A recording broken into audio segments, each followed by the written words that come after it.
It's Abby Glassenberg here at Craft Industry Alliance.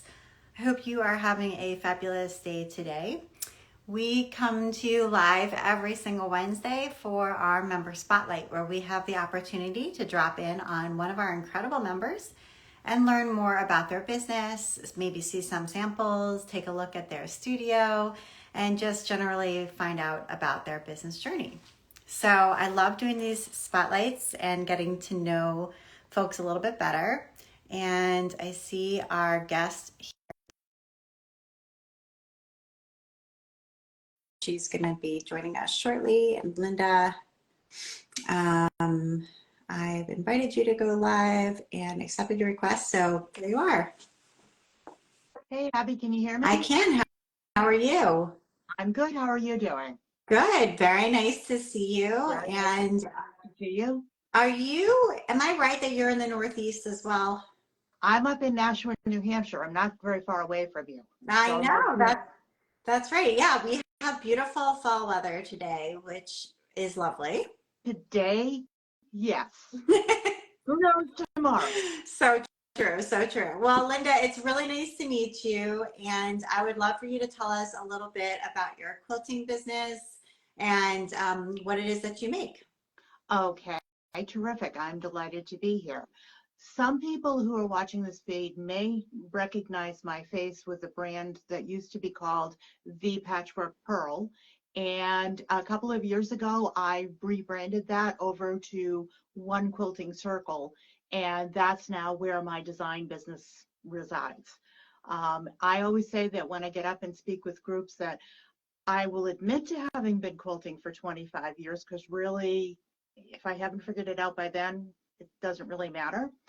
Um, but I have a love of fabric. I did not have a family history in quilting. I had a grandmother who was the crafty grandmother who dealt with a lot of yarn. And then I had the other grandmother who delved in a lot of hair and bread baking skills. Okay. And I'm what came out of that. Go figure. Um, I've been around the industry for a long time. I'm a mom of two boys, so I think there was a part of this that I was craving the feminine companionship, and I kind of found this. Um, and I just have been, loving the fabric that's out there. I had a position with a fabric company. At one point, I was a brand ambassador for a boutique company for several years, and that kind of pushed me outside my comfort zone, very much so, because there was a lot of playing with other very creative people and how do you do all of that. And in the course of that, I've kind of settled into what really is my design aesthetic. Um, I have been buying the fabric that I love for 25 years, and I don't really need to run to a fabric store very often. What I'm trying to do now is to use what I have to curate what's almost what I'm calling now a capsule type of a concept for stash, so that allows me to say, no, you don't need that. You have other things that you can use. I do make it a practice, and really began this during COVID, to shop my stash first and make things work there. Um, with my work with So Kind of Wonderful, they are very, they really don't have any restraints they put us in terms of what fabric we do. So the fabrics that I have and that I loved are the ones that I get to bring to students in classes, and it kind of works out that way. So tell us a little bit about So Kind of Wonderful. What are you working on with them, and how does that work? Okay, the So Kind of Wonderful group. Are you familiar with their design aesthetic? No, tell us more about it. Okay. They are a contemporary design house in the quilting and craft industry. They started out with rulers that allowed you to cut and then sew curves back in a couple of different variations without any pins, painlessly. You overcut and then you trim down, so that kind of works there. And I, at one point in my varied career, because I've done a lot of things along the way. Spent a lot of time in a booth for somebody that carried a lot of their products. So I get to see their trunk shows up close and personal. I get to be the one that get to pick which one I was going to stand next to for 4 days. And the workmanship is beautiful and it's a lot of fun. Curves are very intimidating to people, and when I could actually sit down and show people in a classroom setting that this is something that will allow them to work, that's what's going on. So their two most well-known rulers are either the quick curve ruler and mini curve ruler. One makes a larger curve than another.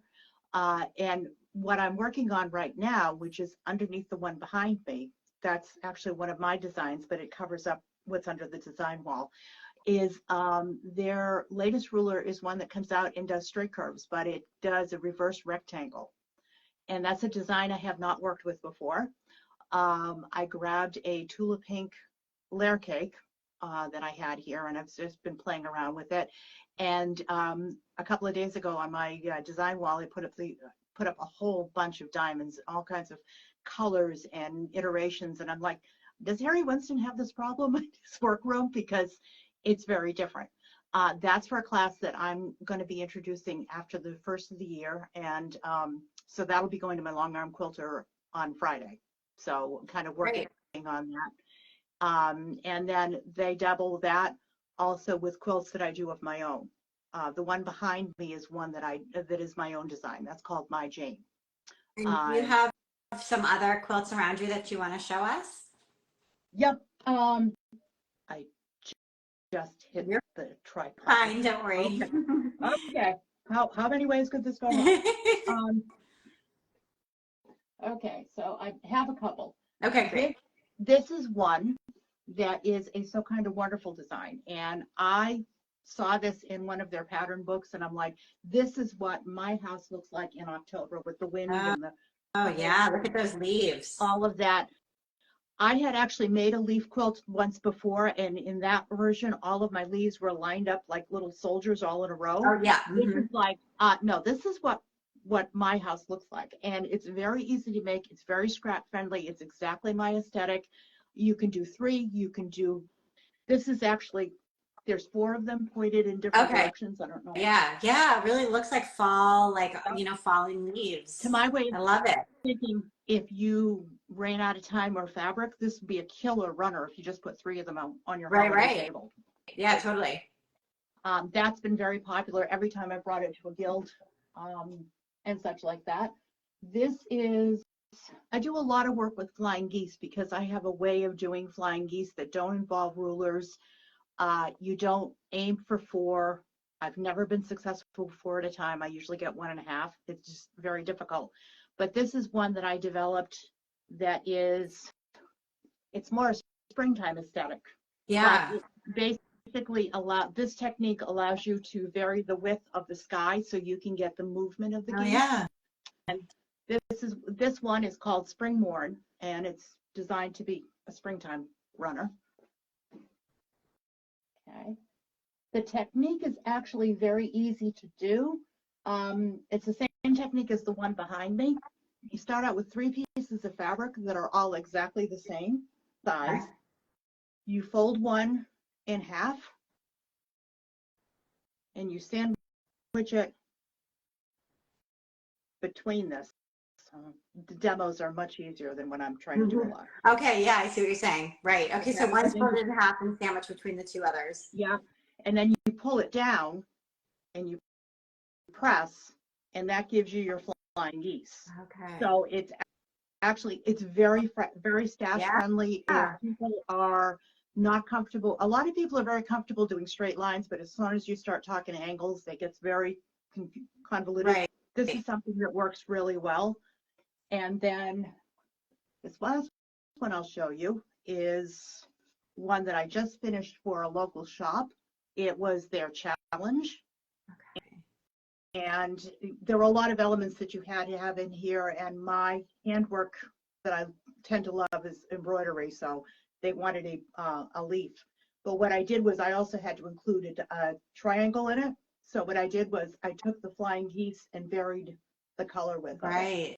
So it gives you a lot of different variations for that. So cool. And that flying geese technique is just the perfect example of one of those things that you learn when you go to a workshop and then you come home and all of a sudden you have a whole new sort of set of creative options to pursue because it kind of makes it easy and fast and accurate in a way that if you were just trying to sort of hack your way through it at home without an expert tip, you probably wouldn't achieve.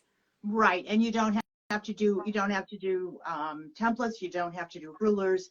It's very user friendly and gets people who are very used to doing straight lines, gives them another dimension for their work that they're able to do. Yeah, I love that. And I'm not a huge fan of cutting super accurately. So this seems like it would be helpful for people like me too, who don't want to cut tiny triangles from anything. No, and it's a matter also that, we're all at different places on our quilting journey. And a long time ago, if you tried a flying goose and you had a bad experience with it, a lot of people just ignore them entirely. And they're just like, if it's got a flying goose, that's not for me. And this just gives you different variations to do it.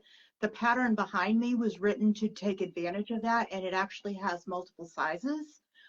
So that you can make different variations and different sizes of the flying geese using that pattern. That is on my website, and that is available as a PDF download. And Okay, that's great. very popular with classes and guilds and such going forward. Absolutely. And so do you have a number of patterns available as PDF downloads or? Right now, I believe I have 5 or 6. I Okay. have some inventory. I'm working down through the rebranding.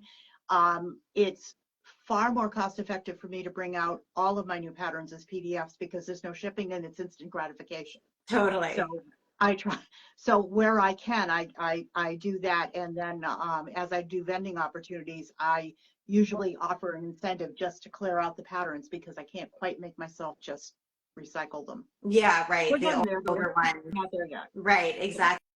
And when you do vending, from what I've heard, having a beautiful sample is really what sells the pattern and sells the tools and the fabrics. And so I wanted to see whether, you felt like that was the case as well. Any tips for vending successfully? Oh, Lord, I am the last person asked that one. That is an area that I definitely need to work Okay. on upping my game. But definitely from everybody I've ever worked with, samples sell quilts. It's very easy to be able to see something and be able to translate that to, okay, this is what I'm going to be able to make. Right. So I always make if it's a So Kind of Wonderful pattern, for example, I will always make my patterns, my samples to look exactly like the pattern to start with. I may, on a second or a third go around, I may add a twist to it, but I want them to be able to say, okay, pattern, viewpoint, and be able to make it work. Yeah, because a lot of consumers, they want to be creative, but they also want their finished product to come out exactly the way that the sample or the picture looks like. So they want to know exactly what fabric line, exactly what colors, exactly what thread, so that it will come out that way. And I And a think lot of sometimes people, as designers, we're like, oh no, be creative, pick whatever you want. But it's interesting, like from the consumer point of view, a lot of consumers, it is creative for them, but they really want it to look exactly like what they're seeing. well, especially a lot of crafters today do not have the benefit of having what's basically a small shop over here.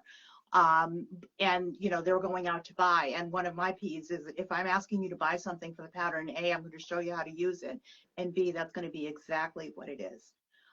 Can I ask you to indulge me for one Sure. second because there is something about one So Kind of Wonderful that I want to make viewers aware about. They make a number of different tools and they have a number of different patterns that come out to support those tools. And if you're standing in a booth that is also kind of wonderful, it can very quickly become overwhelming. What they have done is they've actually color coded their product lines so that Mm, if you have a yellow ruler, you are going to look for a pattern that has a yellow, their badging is smart. yellow on it. So it's easy to be able to match it up. If you have the blue ruler, you are going to be looking for the patterns that come with the blue thing. So if they've actually, once you understand that, it's very simple and it's very easy to be able to do that. But I've worked in the booth for a long time, and there was a number of weeks that she just asked me, she said, can you just go stand there and make sure that they're getting the ruler that's going to make the pattern that they Right. want, so that it's not slowing down the checkout line. And so when I teach a class, Foresight was so kind of wonderful. That's sort of like where I start, because it's like, I want you to be successful. I want you to have a fabulous experience. I want you to go back, but here's what you need to understand when you're looking at a thumbnail or a display in a shop. You want to make sure that you're getting the tool that's going to want you to make your pattern, because they are not interchangeable. Right. I can't make A work with B. I Right. can And make B. how did you first connect with them, just briefly, like way back when? It it actually hasn't been so long. It actually, I'm in my Oh, second year okay. with them as a certified instructor. It was working in the booth that did so much work for them. I was a huge fan of them. I tried a couple of their patterns and loved them. And then I was online one day and realized that they had a certified instructor program that I Okay. had not been aware of. So I read it. It was not terribly intimidating. Amazingly enough, I had everything I needed to make it. So, because I was a fangirl, so I had all Right, of right, the stuff in my right. thing. I just had to play with, pick some fabric and start playing, and it actually went very well. That's So great. I love that they offer that, because it gives people who are super fans a way to teach the patterns elsewhere and to really extend their brand and extend your business at the same time. So that's a win-win for everybody. So I think that that's a really cool model for people to think about, is starting a certified instructor program as a way to sort of bring in a larger community of people who are supporting your business. So thank you for telling us about that. That's super cool. And Linda, where can people go to find out more about you, more about your flying geese techniques, and find your patterns as well? Okay, my website is www.onequiltingcircle.com. That's also the branding on Instagram and on my Facebook pages. So that's where you will see me under that name. I'm not on TikTok, and I am very rarely on Twitter. I can get into enough trouble with Instagram and Facebook. Right. So we kind Right. of go from that. And I do periodically offer classes via Zoom. So if I'm Okay. not coming to your local quilt guild, although I'd love to, we can always do something online. And there's a revamped schedule of classes coming out on that very quickly. I've been invited to participate at the Meet the Teachers event in Lowell next month. All So right. I'm sort of like ducks are lining up to make sure everything's ready to go for that particular launch. That's wonderful. Well, Linda, it's been great to have you. Thank you for being a Craft Industry Alliance member and for sharing your quilts with us today and a little bit of your story as well. We really enjoyed, I really enjoyed talking to you. Well, thank you very much. And let me just say, it's nice to be back. I was a member for a long time. Then it lapsed, then I rejoined again, and I have been absolutely amazed at the content, the breadth of your offerings, and I feel very welcome in the group. So Oh, good. I'm learning a lot. I eventually will sort of speak up at the roundtables, but right now I'm just sort of learning That's learning fine. who's Listening's who, good. and just kind of seeing it, and just kind of go and seeing what Thank happens. you so much. That really means the world to me. So thank you very much. Thank you to everybody who joined us today for our member spotlight. We will see you same time, same place next week. Linda, Thank you you very take much. care, and we'll see you soon. Okay. I hope Bye, you have a everybody. beautiful day. Bye. Bye-bye.